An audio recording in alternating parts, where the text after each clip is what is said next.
आपण बघत होतो 44 नंबरचा क्वेश्चन की शंखशास्त्राचा अभ्यास म्हणजे कशाचा अभ्यास विचारला होता. म्हणजे कॉन्कोलॉजी स्टडी ऑफ वॉट. तर ॲक्च्युली मला याच्याबद्दल काही माहिती नव्हतं, कारण की कॉन्कोलॉजी वगैरे कधी ऐकण्यात पण नव्हतं आलं. पण मला एवढं माहिती, शंख म्हटलं होतं त्यांनी आणि त्याचं शास्त्र काहीतरी असेल. तर त्यामुळे एक माहिती होतं की शेल्स वगैरे राहतात.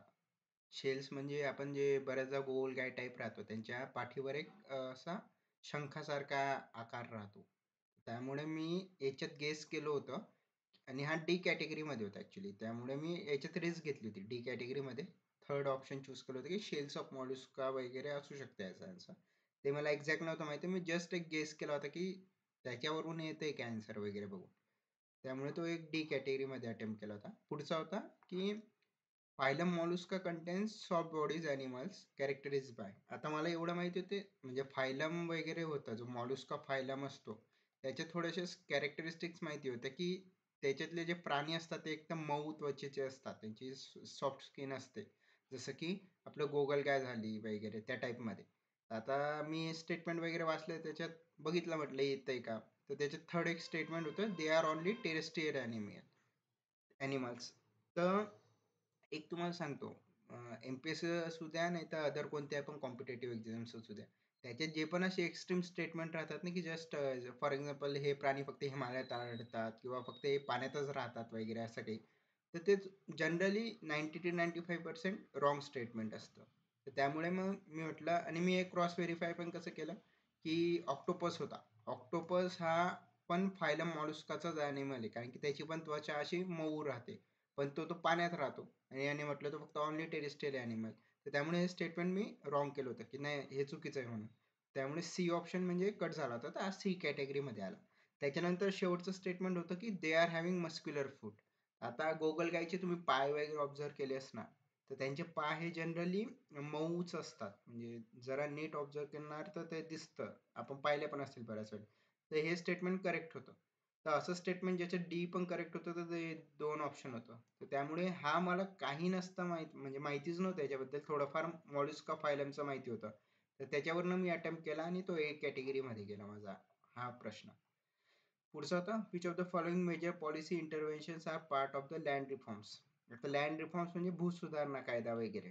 तर त्याच्यामध्ये आपल्याला माहिती आहे, जर त्याचे प्रोव्हिजन्स वगैरे वाचले असणार, तर त्याचं एक होतं कुड पद्धती सुधारणा, हे माहिती असतं. मध्यस्थांचे निर्मूलन हे पण एक त्याचे प्रोव्हिजन आहे. तर अ आणि ब होते, तर त्याच्यामध्ये सी कॅटेगरीमध्ये गेला होता. 1, 2 आणि हा तिसरा. पुढचं होतं जमीन धारणेवर कमाल मर्यादा निश्चिती. याचं मला एक्झॅक्ट नव्हतं माहिती, पण भूधारणांचे एकत्रीकरण हे माहिती होतं, कारण की 1975च्या याच्यात काळामध्ये काहीतरी एकत्रीकरण झाले होते जमिनींचे, आणि मग ते डिवायडेशन झाले होते. त्यामुळे मला माहिती होते अ ब ड आहे. आणि आता माझ्याकडे बी कॅटेगरी होती, 3 किंवा 4 ऑप्शन. तर जनरली अशा जे क्वेश्चन्स राहतात ना, एक एक ट्रिक म्हणून नाही सांगत, पण एक जनरल स्टेटमेंट वगैरे, जर्नलिस्टिक अप्रोच वगैरे, जर का तुम्हाला अटेम्प्टच करायचं असेल तर त्याच्यात जे वरीलपैकी सर्व म्हणजे ऑल ऑफ द अबोव्ह राहतं ना, हे जनरली आन्सर राहतं most of the times. 90 to 95% all of the अबोव्हच आन्सर राहतं अशा स्टेटमेंट. कारण की एवढ्या प्रोव्हिजन्स वगैरे कोणाला लक्षात ठेवणं एवढं म्हणजे थोडंसं टीडीएस टास्क येते, म्हणजे लक्षात नाही ठेवत आहे. तर त्यामुळे जनरली हे स्टेटमेंट बरोबरच असतात. तर मी तो अटेम्प्ट केला होता, फोर्थ ऑप्शन घेतला होता. ओके. पुढचं होतं अन्नपूर्णा योजनेचे लाभार्थी कोण. काहीच आयडिया नव्हती, कारण की ही योजना काय वगैरे कधी वाचण्यात पण नव्हती आली, त्यामुळे मी डी कॅटेगरीत टाकला. त्याच्यानंतर होतं बॅलन्स ग्रोथ रेट एमसॅट. आता हा जनरली थोडासा म्हणजे लॉजिक लावून सोडवण्यासारखा प्रश्न होता, पण थोडा टाइम कन्झ्युमिंग होता, त्यामुळे हा मी लेटरमध्ये टाकला की नंतर येऊन बघू याच्याबद्दल काय आहे की नाही काय. पुढचं होतं अर्बनायझेशन मीन्स. आता अर्बनायझेशन तुम्ही कन्सेप्ट ऐकली असेल की खूप सारे लोक एकत्र एखाद्या सिटीमध्ये येतात आणि ते तिथे कामाच्या निमित्ताने, व्यवसायाच्या निमित्त किंवा टुरिझम वगैरे ह्या कारणाने तिथे स्थलांतरित होत असतात. तर जास्त पॉप्युलेशन वगैरे होते, म्हणजे ते सेंट्रलाइज होतात. असे जर सेंट्रलाइज म्हणजे कमी जागेत जास्त लोक होतात, जसं मुंबईचं एक्झाम्पल झालंय, पुण्याचं झालं, नाशिक वगैरे झालंय. हे काय अर्बनाइज सिटी, कारण की इथे खूप सारे लोक जमलेत नोकरीच्या निमित्ताने वगैरे. तर त्यांचं होतं सेंट्रलायझेशन, बरोबर होतं फर्स्ट ऑप्शन. डिसेंट्रलायझेशन नाही होत पॉप्युलेशन ऑफ सिटी, तिथे जास्त करून लोक येतात, तर त्यामुळे बी ऑप्शन चुकीचं होतं. त्यामुळे हे दोन मी कट केले, तर बी कॅटेगरीमध्ये गेला. आता प्रॉब्लेम होता ए आणि डी मध्ये, increase in density of population. तर आता हे स्टेटमेंट थोडंसं मी अप्लाय करून पाहिलं. मुंबई साईडला डेन्सिटी खूप आहे, ते आपल्याला पण माहिती आहे. पुण्याची पण जवळपास जास्त आहे, पण नाशिक, औरंगाबाद नंतर बाकीचे अजून थोड्याशा अर्बनाइज सिटी म्हणजे फक्त मेगा सिटीज येत नाही असं नाही. आपले जे स्मॉल टाउनशिप वगैरे राहतात ते पण अर्बनाइज मध्येच येतात. तिथे थोडं नागरीकरण जास्त झालेलं राहतं. तर त्यामुळे डेन्सिटी ऑफ पॉप्युलेशन नेहमीच जास्त असेल हे स्टेटमेंट थोडं म्हणजे रिअलिस्टिक नव्हतं, की म्हणजे असायलाच पाहिजे असं पण नव्हतं. त्यामुळे मी क्रॉस केलं होतं आणि पहिलं ऑप्शन चूज केलं होतं. बी कॅटेगरी मध्ये होता हा क्वेश्चन माझा. पुढचा होता 50. Which of the following statement about Atal mission for AMRUT म्हणजे योजना होती त्याच्याबद्दल विचारलं होतं. आता मला अमृत योजना ही जवळपास जुनी योजना आहे बऱ्यापैकी, तर त्याचे थोडे प्रोव्हिजन्स माहिती होते आणि 2015च्या याच्यातच आली होती. पण त्याच्यातलं एक माहिती होती की त्याच्यामध्ये वॉटर सप्लाय वगैरे रिलेटेड नव्हते, कारण की ही ट्रान्सपोर्टेशन रिलेटेड जवळपास एक स्कीम होती सेंट्रल गव्हर्नमेंटची. तर ते हे मला माहिती होतं की हे नाहीये, म्हणजे एक्झॅक्टली मला नव्हतं माहिती की तेच असेल. डी कॅटेगरीत होता पण तरी मी अटेम्प्ट केला होता त्याला. ओके. आता हा क्वेश्चन मल्टी डायमेन्शनरी पुअरचा हा नाही म्हटलं तरी 3 ते 4 वेळेस तरी आजपर्यंत येऊन गेला आहे MPSC मध्ये. त्याचं आन्सर माहिती होतं की फोर्थ ऑप्शन 33.3%. हा ए कॅटेगरी मध्ये होता. पुढचा होता since July 1991 comprehensive liberalisation measures have been undertaken to improve the supply side of economy. Okay, supply side फॅक्टर्सच्या बद्दल विचारले होते कोणकोणते राहतात. आता फर्स्ट होता trade and capital flows in reforms. आता ट्रेड अँड कॅपिटल मध्ये कसं असतं, म्हणजे इंडस्ट्रीवरचे निर्बंध उठवणे, नंतर कॅपिटल फ्लोज त्याच्यामुळे वाहतात. जसं FDI वगैरे आले होते, फॉरेन डायरेक्ट इन्व्हेस्टमेंट आपल्या कंट्रीज 1991 नंतर खूप जास्त आली, तर त्यामुळे सप्लाय झाला म्हणायचा. तो एक सप्लाय साइड फॅक्टर होता, तो बरोबर होता. दुसरं होतं इंडस्ट्रियल डिरेग्युलेशन. आता इंडस्ट्रियल डिरेग्युलेशन केलं म्हणजे कंपनीला जास्त फ्रीडम भेटला रिफॉर्म करणं, एक्सपान्शन करणं वगैरे. तर त्या एक्सपान्शन करता पैसा लागतो. पैसा जास्त लागला म्हणजे तो हे पण एक सप्लाय साईडचाच फॅक्टर येतो, त्यामुळे हे करेक्ट होतं. त्याच्यानंतर डिसइन्व्हेस्टमेंट अँड पब्लिक इंटरव्हाइज. आता आपण बरेचदा पाहिलं PSUचं डिसइन्व्हेस्टमेंट केलं गव्हर्नमेंटने खूप सारे. ते काय केलं जातं की कंपनी प्रायव्हेटाईज केली जाते, जेणेकरून त्याच्यामध्ये जे निर्णय क्षमता वगैरे घेण्याची कॅपॅसिटी ती वाढवली जाते. प्रायव्हेटाईज सेक्टर थोडं ऑर्गनाइज सेक्टर आहे ॲज कम्पेअर टू PSUज वगैरे. त्यामुळे त्याच्यामधून जो पैसा येतो तो अल्टिमेटली गव्हर्नमेंट परत इकॉनॉमीमध्ये पुश करते. तर अल्टिमेटली सप्लाय साईड फॅक्टरच झाला तो. तर त्यामुळे तो पण एक होऊ शकतं, म्हणजे बरोबर होतं ते. आता ABC चे 2 ऑप्शन आहेत, हा एक आणि हा एक. म्हणजे 3 तर कन्फर्म होते की 3 किंवा 4 मधून उत्तर आहे. लास्ट होतं फायनान्शियल सेक्टर रिफॉर्म. आता मला एक्झॅक्ट नव्हतं माहिती की याच्यामुळे होतीलच सप्लाय वगैरे होईल की काय, पण जनरली मी जसं वरती दाखवलंय 95% प्रोबॅबिलिटी असते की अशा क्वेश्चनचे आन्सर डीच असतं. त्यामुळे मी याचं ऑप्शन ऑल ऑफ द अबोवच घेतलं होतं. तर बी कॅटेगरीत होता हा क्वेश्चन. पुढचा होता long term objective of economic planning. आता कोणत्याही म्हणजे जसं दीर्घकालीन उद्दिष्ट काय राहतात. आता आपल्याला माहिती कोणती पॉलिसी इम्प्लिमेंट केली जाते, एवढे 5 year प्लॅन्स वगैरे आपण पाहिले आजपर्यंतचे. तर त्याच्यामध्ये दीर्घकालीन उद्दिष्ट एक आर्थिक वृद्धीत होते. बेकारी निर्मूलन कोणत्याही योजनेचं एक महत्वाचं उद्दिष्ट आहे. दुसरं गरिबी निर्मूलन. हे 2 तर हमखास असतात. जेवढ्या पण पॉलिसी आजपर्यंत बघा त्याच्या सगळ्यांमध्ये हे 2 पॉइंट्स असतात. तर त्यामुळे हे दोघं ज्याच्यात होते ते टिक केलं होतं. तर कडे आलं होतं, म्हणजे ए कॅटेगरी मध्ये आला माझा. पुढचा होता the formulation and success of plan require the following. तर म्हणजे त्यांनी म्हटलं होतं की जे प्लॅन वगैरे आपण फॉर्म करतो त्याच्याकरता सक्सेस करता काय कोणकोणते फॅक्टर्स लागतात. Planning commission, statistical data, fixation of targets and priorities. आता हे तुम्ही जर म्हटलं सर 12th 5 year प्लॅन मध्ये हे इम्प्लिमेंट केलेलं आहे, फिक्सेशन ऑफ टार्गेट्स आणि प्रायोरिटीज वगैरे. सेकंड होतं इनकरप्ट अँड इफिशियंट ऍडमिनिस्ट्रेशन. हे पण तुम्ही बघितलंच नाही. जर गव्हर्नन्स मध्ये येतं, गव्हर्नन्स म्हणजे ऍडमिनिस्ट्रेशन वगैरे जे राहतं त्याचं करप्शन असेल त्याच्यामध्ये जास्त, तर ग्रोथ आणि डेव्हलपमेंटला त्याचा आळा बसतो, म्हणजे हिंडरन्स होते, त्याच्यामुळे थोडंसं प्रॉब्लेमॅटिक जातं.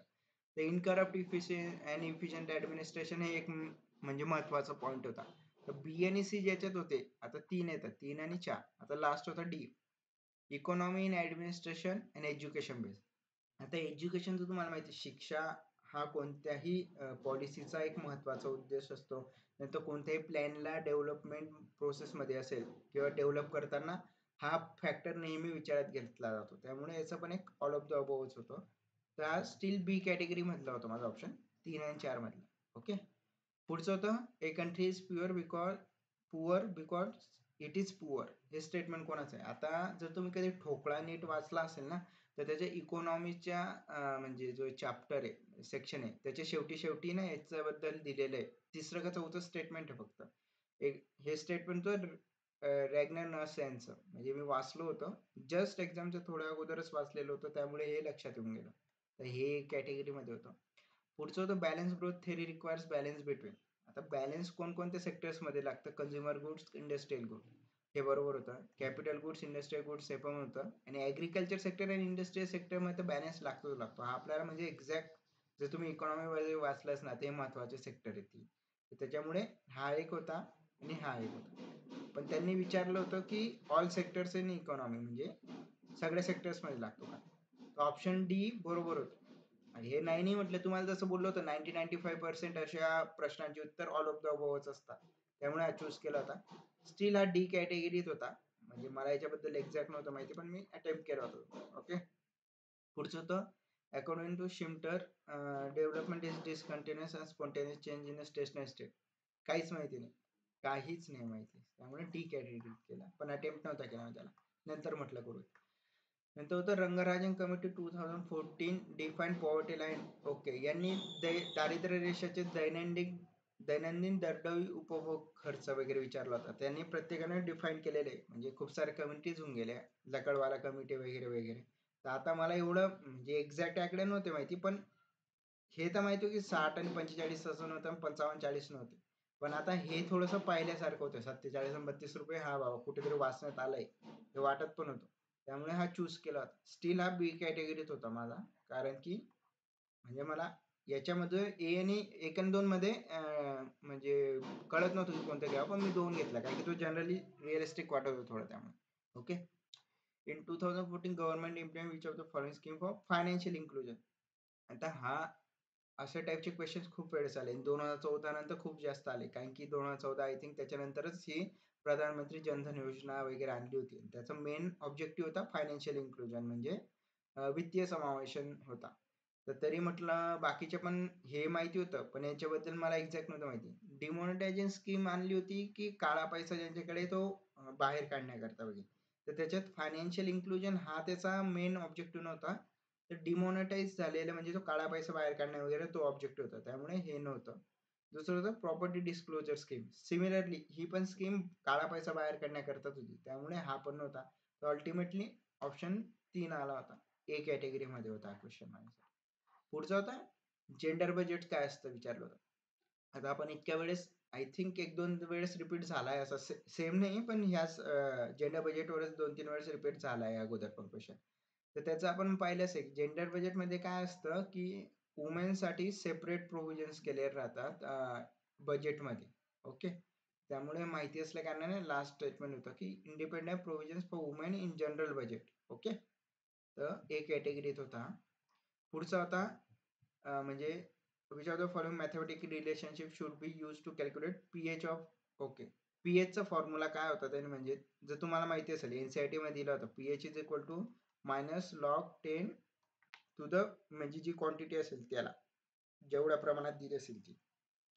तर आता त्यानुसार 0.10 दिलं होतं. PH is equal to minus log 10.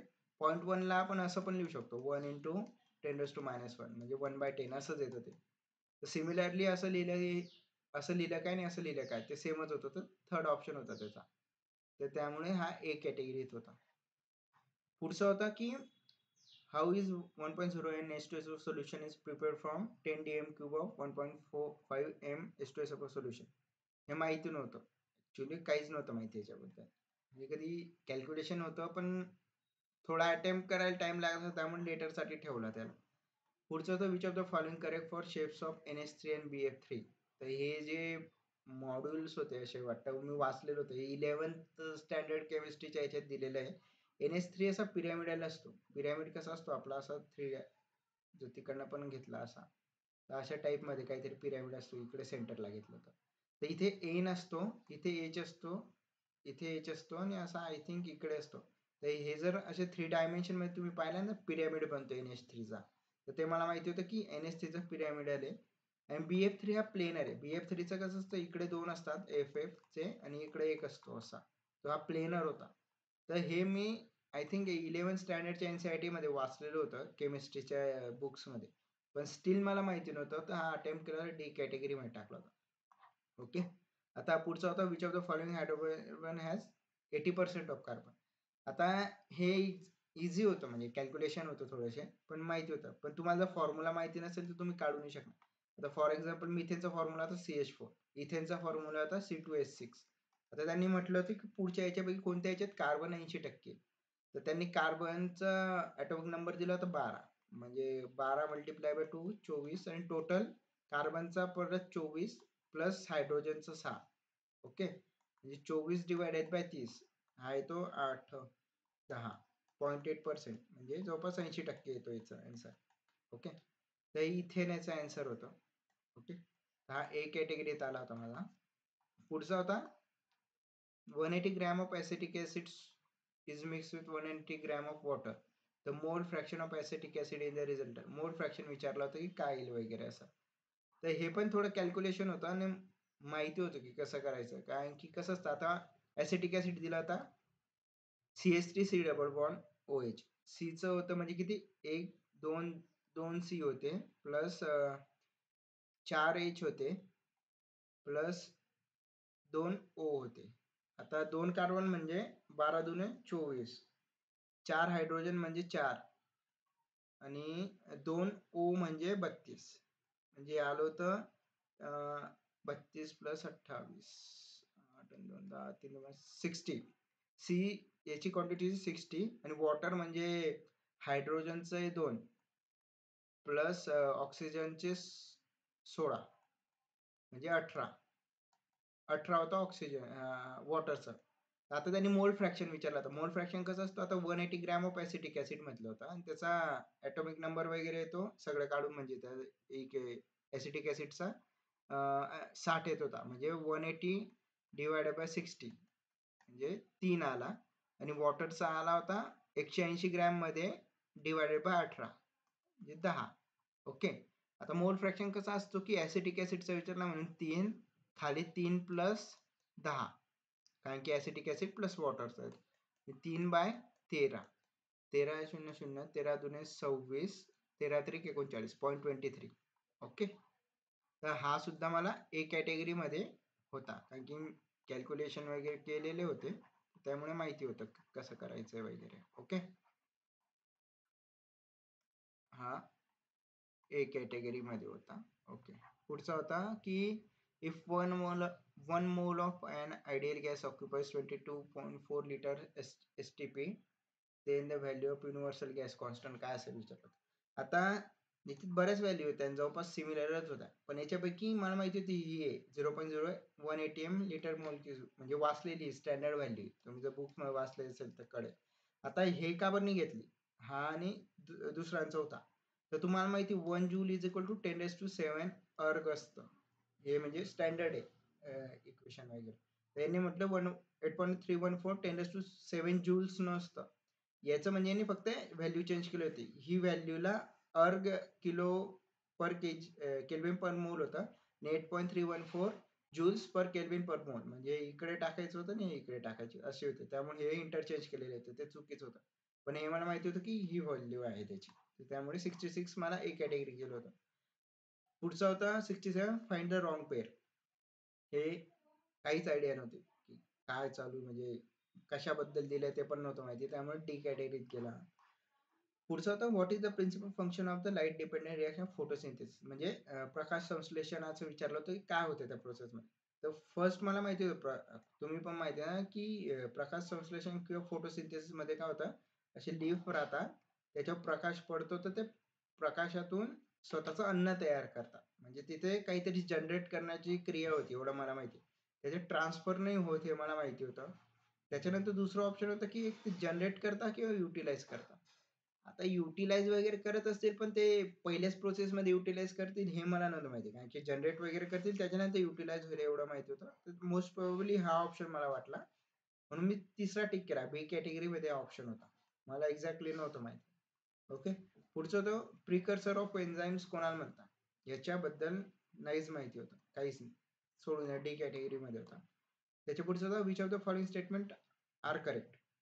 Enzymes are organic category that accelerate biochemical reaction. काय माहिती नाही, कळत नाही काय. Enzymes are made of from proteins, हे पण एक्झॅक्ट नव्हतं माहिती की प्रोटीन्स पासूनच बनलेले आहे का. ओके. पुढचं होतं enzymes activities not depends upon temperature. हा, हे मला माहिती होतं की हे चुकीचं आहे, की कोणताही म्हणजे तुम्ही एन्झाईम घ्या, प्रोटीन्स, फॅट्स, कार्बोहायड्रेट्स, कोणतंही घ्या, काही घ्या, प्रत्येकाची ऍक्टिव्हिटी टेम्परेचरशी रिलेटेडच असते. टेम्परेचर वाढवलं तर त्यांचं परफॉर्मन्स वगैरे डिग्रेडेशन होत राहतं. ते मला एक्झॅक्ट माहिती होतं. तर सी ऑप्शन नव्हतं, एवढं माहिती चुकीचं आहे. तर सी कापला मी याच्यातून. दोन स्टेटमेंट आहेत, एबी आणि एबीडी.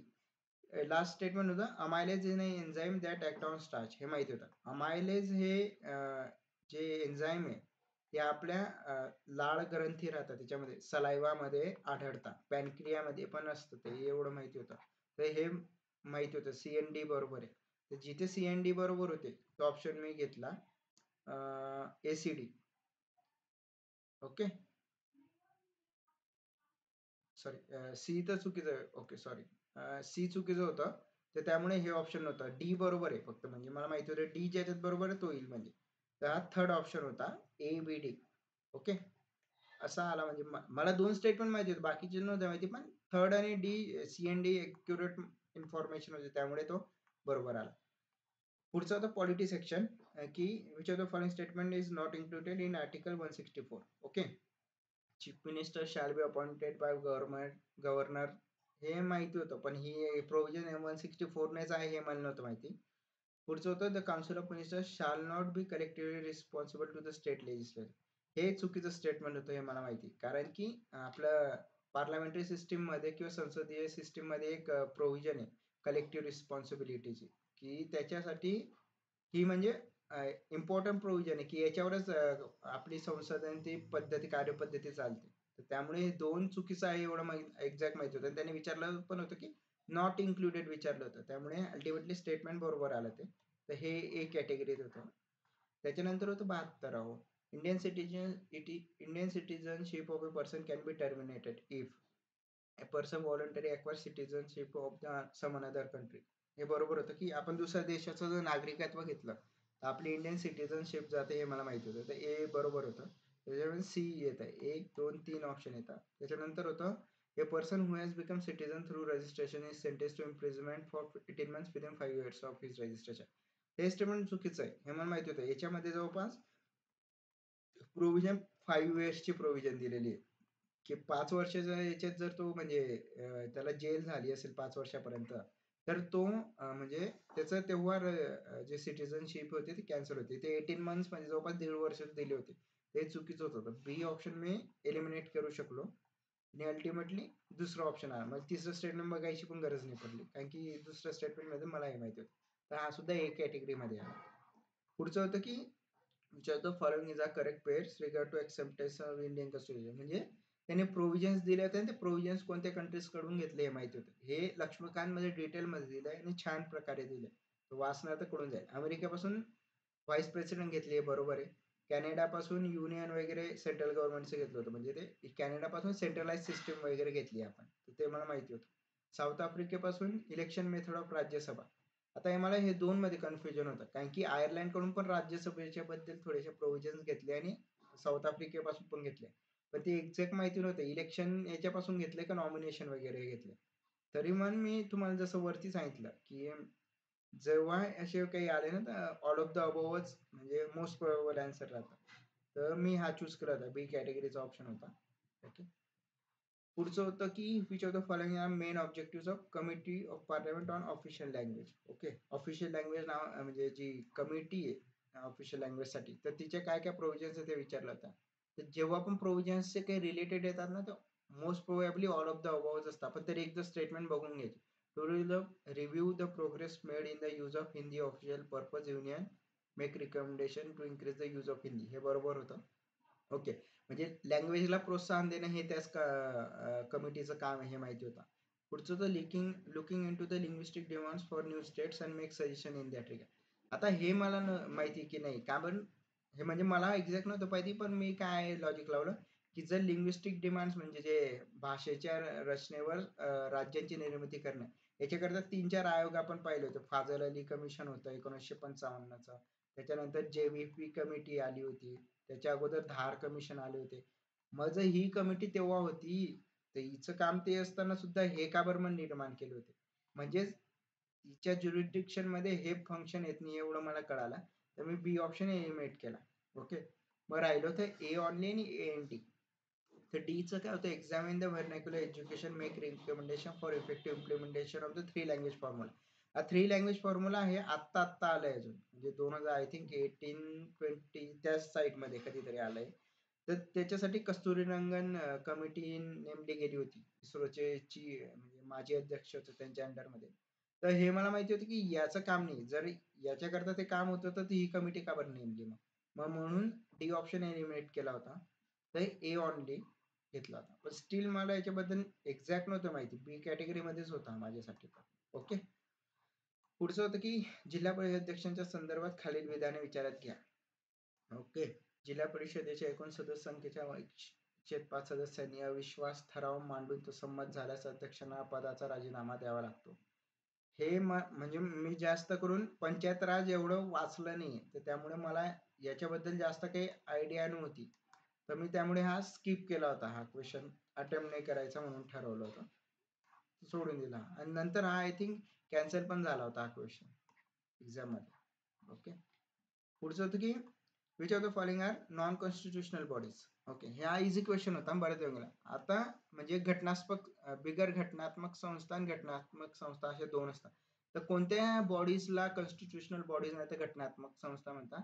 ज्या बॉडीज कोणत्या तरी पर्टिक्युलर आर्टिकलने आले, जसं आर्टिकल 262, 263 वगैरे. याच्यानंतर इंटर वॉटर कमिशन वगैरे आलंय ते, म्हणजे त्याच्यानंतर 324 इलेक्शन कमिशन आलंय. नंतर अजून बरेच आहे, फायनान्स कमिशन आलंय 280 नुसार. तर हे ज्या आर्टिकलने ज्या संस्था फॉर्म आउट झाल्या ना, त्यांना आपण कॉन्स्टिट्युशनल म्हणतो, यांचं मेन्शन आहे. नंतर आता CBI वगैरे नॉन कॉन्स्टिट्युशनल का बरं? कारण की त्यांचं कोणतं आर्टिकल नुसार नाही आले, तर ते ऍक्ट नुसार आले आहे. ते 1994 दिल्ली ऍक्ट वगैरे त्याच्यानुसार आले आहे. अजून नंतर आपला NHRC वगैरे, ते पण आहे ना 1993च्या ह्युमन राईट्स ऍक्ट नुसार आलेले आहे. तर त्यांचं कोणत्या आर्टिकल नुसार न येतं ऍक्ट नुसार आल्यास तिथे नॉन कॉन्स्टिट्युशनल बॉडीज राहतात. आता नीती आयोग कोणत्या आर्टिकल नुसार मेन्शन नाही केलाय, त्यामुळे 1 नव्हता एवढं माहिती. जर 1 जरी एलिमिनेट केला असता तरी पण तुमचा आन्सर येऊन गेलं असतं की 3 आणि 4. आता 3 आणि 4 backward classes, national commission for backward classes, हा आता त्याच्यात अमेंडमेंट पण झाली आणि 338 च्या याच्यामध्ये अंडरमध्ये तो म्हणजे येतो, national commission for backward classes. Central information commission, हे पण एक CIC बॉडी आलेली आहे. ती सॉरी, हे नॉन कॉन्स्टिट्युशनल बॉडीज आहे. CIC वगैरे हे ऍक्ट नुसार आलेली आहे. ओके.